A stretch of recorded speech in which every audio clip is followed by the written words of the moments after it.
Hi everyone, Sandra here from the Schwowin's Nest. Today I want to show you 3 Christmas DIYs that I created using Dollar Tree and Dollarama items. They're fast, easy, and fun. This first DIY is using Dollar Tree items. First, you'll need these 3 little buckets that come in the wedding section and 2 packages of the miniature trees. The little buckets are already white, so what I'm going to do is take my black Craft Smart ink pen and give them an enamel look. I'm going to go around the bottom of the buckets, around the top of the buckets, and then I'm going to do a little bit on the handles, and then where there's 3 grooves on the bucket, I'm just going to put a couple of strokes there as well.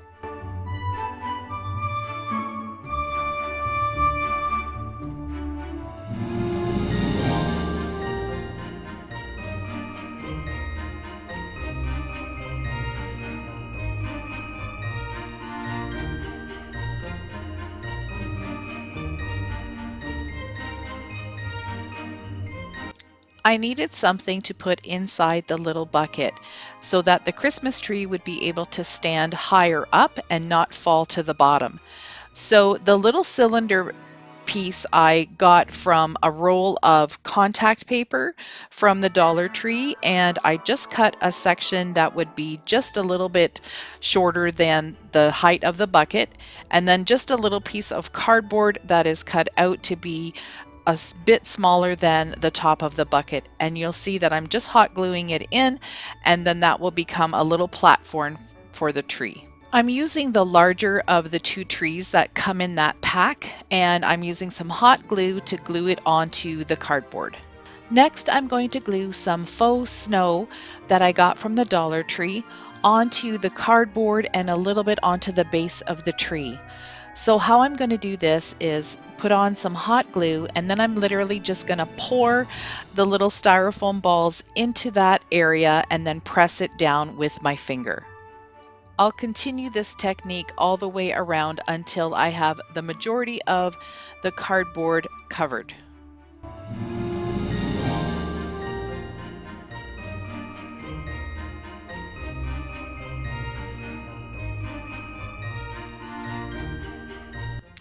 Since the snow look turned out so good, I decided I'm going to use the same technique and add a little bit of an icy look to it. So here I'm putting some hot glue on and then just using some coarse salt and pressing it into the hot glue and then shaking off the excess.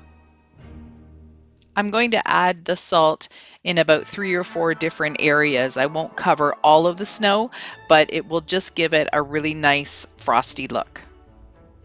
For the final touch to these little farmhouse enamel topiary trees, I'm just adding a little trim of jute string all the way around the top of the bucket.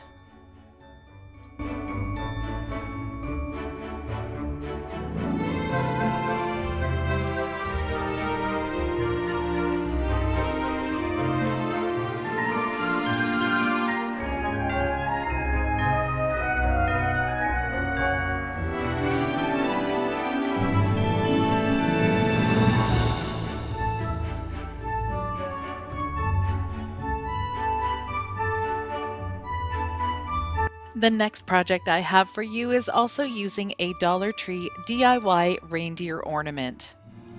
I'm also using this little square plaque that I picked up on Amazon. I'll put the link in the description box below. They came in a pack of 10 and I really like the smoothness of the wood. So what I'm going to do with the reindeer is I'm going to remove the little pipe cleaner and the jingle bell and just those little accessories down at the bottom. And it looks like I pulled off some of his glitter, but that's okay. I'm going to be giving him 1 coat of Rust-Oleum linen white chalk paint because I want him to have a farmhouse look. Now I'm going to use some burnt umber acrylic paint, water it down a little bit, and give this piece of wood 2 coats of stain on the front and the back.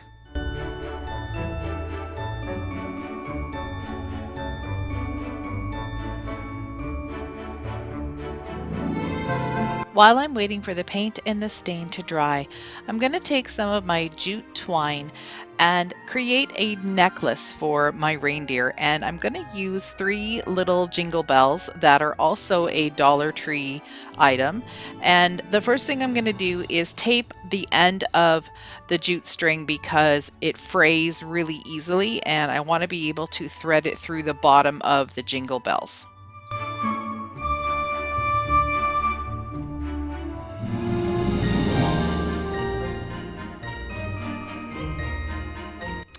I'm now going to glue the reindeer head onto the little wooden plaque, and basically I'm making a little mini stag head decor, but it's going to be a Christmas ornament. So I'm going to glue the middle jingle bell onto the reindeer's neck, and then I'm going to take the ends of twine and glue them at the back.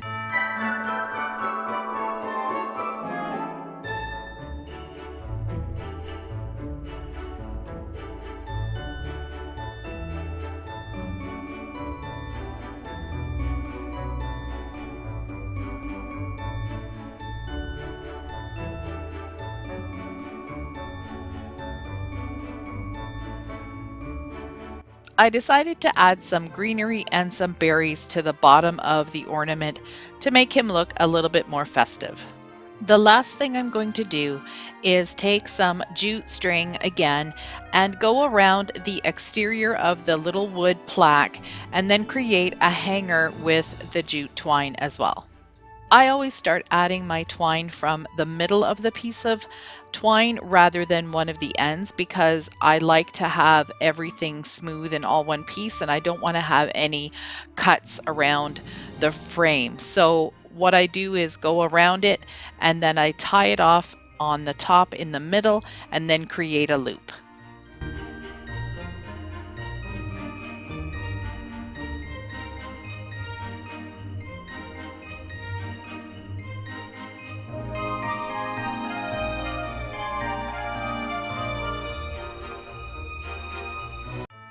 This is a canister that I picked up at Dollarama. It was $4 and it has a brown lid to it. It was a coffee tin. So what I did was remove the ink lettering that was on there to begin with, and I did that using pure acetone and a makeup sponge. And I'm simply taking my oil-based pen and writing Cookies for Santa on it. When using these ink pens, you have to make sure that you have a nice flow of ink coming out. Otherwise, you're just going to be putting it on and removing it at the same time, if that makes any sense. So what I do with my lettering is I go ahead and put the first layer on. So basically I'm just creating my letters and then I go back and I fill them in. And I always fill them a little bit thicker on the downswing of the letter.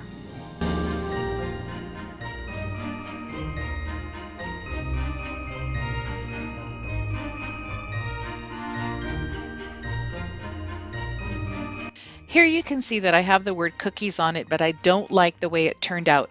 So I'm taking my 100% acetone and a makeup sponge and just simply wiping that ink right off.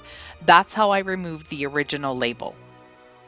So because using the thick pen wasn't working, I decided to break out my new thin pen, and I'm going to show you how to activate the ink on these. So they come completely dry basically, and what you need to do is take a piece of paper and just push the nib down, and you can follow the instructions because it has it right on the pen itself and right on the back of the package. But basically what you do is you push the pen down onto a piece of paper until you see the ink starting to flow. Now I'll be able to write some thinner letters much easier with this fine tipped pen.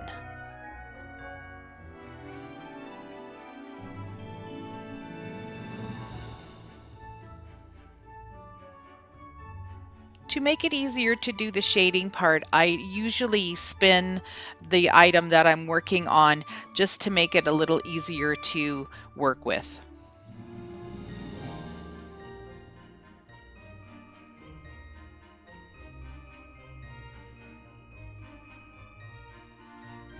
To give this a little bit more of a farmhouse look, I'm going to use my jute string and put a couple of rows where the ridges are on the tin.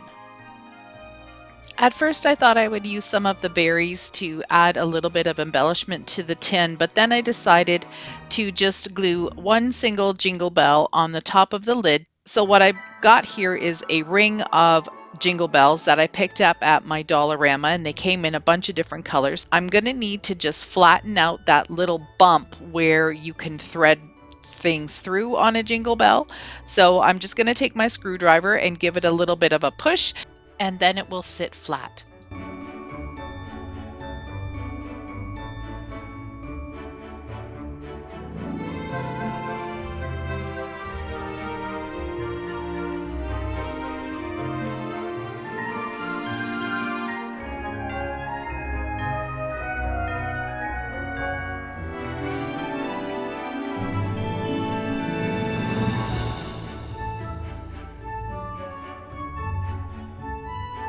I'm really happy with how all three of these DIYs turned out. They were fun and simple to make. If you liked it as well, please give me a thumbs up, subscribe to my channel, and don't forget to click that bell to get notified when I upload new videos. Thanks for watching.